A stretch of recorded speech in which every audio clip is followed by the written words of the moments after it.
माजी आमदार प्रकाश आवाडेंचा गुंतवणुकीच्या 7.5 कोटींच्या वसुलीसाठी अभिषेक मिलवर हल्लाबोल, प्रचंड पोलीस बंदोबस्त।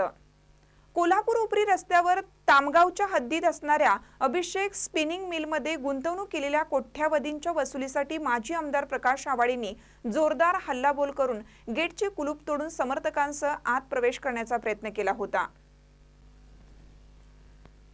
यावेळी आवाडेंनी मला कोण काय करते बघतोच असा सचोट दमही दिला होता। याच पार्श्वभूमीवर आज दिनांक 29 जानेवारी रोजी शेकडो आवाडे समर्थकांनी आज अभिषेक स्पिनिंग मिलवर धडक दिली। प्रवेशद्वाराजवळच पोलिसांनी त्यांना रोखून धरल्याने वातावरण चिघळलं होतं। गेल्या काही वर्षापासून अभिषेक स्पिनिंग मिलमध्ये आवाडे यांनी 4 कोटीची गुंतवणूक केली होती। ती परत करताना अभिषेक स्पिनिंग मिलचे अभिषेक मोहिते यांनी आवाडे यांनी गुंतवणूक केलेली रक्कम वेळेत परत न केल्यामुळे आवाडे थेट स्पिनिंग मिलवर येऊन दिलेल्या रक्कम परत मागत होते। यावेळी गेटवरच्या कर्मचाऱ्यांनी त्यांना आत प्रवेश दिला नाही। त्यावेळी आवाडे चांगलेच भडकून तोड रे ते कुलूप म्हणत मला कोण अडवते तेच बघू असा सचोट दमी दिला होता। त्यानंतर आज सकाळपासून प्रचंड पोलीस बंदोबस्त असतानाही संचारबंदीचा आदेश धुडकावून शेकडो आवाडे समर्थक मिलच्या गेटवर येऊन गेट मोडण्याचा प्रयत्न केला, मात्र पोलिसांनी तो धुडकावून लावून जमावबंदी आहे याची जाणीव करून देत गुन्हा दाखल करणार असल्याचं सांगितलं।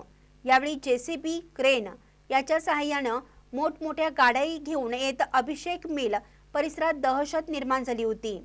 अभिषेक स्पिनिंग मिलच्या प्रशासनाकडून सुरक्षिततेच्या कारणास्तव गेटच्या आतील बाजूस डंपर ट्रॅक्टर ट्रॉली लावून त्यांची चाकही काढण्यात आली होती।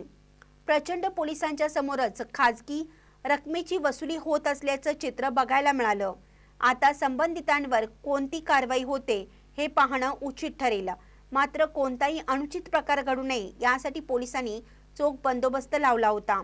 यावेळी करवीरचे डीवायएसपी सुजित कुमार क्षीरसागर, करवीर पोलीसचे पोलीस निरीक्षक किशोर शिंदे, गोकुळ शिरगाव पोलीसचे सहाय्यक पोलीस निरीक्षक तबसुम मखदूम, गांधीनगर पोलीसचे सतीश वाघ आदी उपस्थित होते। महानकरी न्यूजसाठी रियाज मुजावर, पट्टण कोडोली।